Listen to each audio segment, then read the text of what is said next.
Hey, this is Curtis Hyde with Colorado Computer Supports. Welcome to this week's Tuesday Tech Tip. I appreciate you joining me. And sorry if I sound a little under this weather. There's some stuff going around, so I apologize for the rumbling in the voice.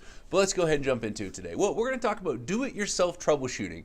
3 steps you can take to make you probably fix 90% of things that we run into with clients and different people that call us about problems they're running into. Step 1 is if your application on your computer is acting up, the easiest thing you can do is just go ahead and close out your application and go ahead and reopen it. That normally works out a lot of problems or issues. If not, the next thing you do is just go ahead and repower your device, turn it on and turn it off. That is the next thing that happens a lot, just as far as giving your computer a refresh or a restart. And last but not least, one of the biggest things that you have to check whenever you're having issues with stuff is whether it is plugged into the wall. I know that sounds insane, but it is such a massive problem to help with those basic troubleshooting needs before you have to reach out to figure out what the heck's going wrong with my computer. Make sure it's plugged in. So once again, restart application, restart your computer, make sure you're plugged in and connected to power.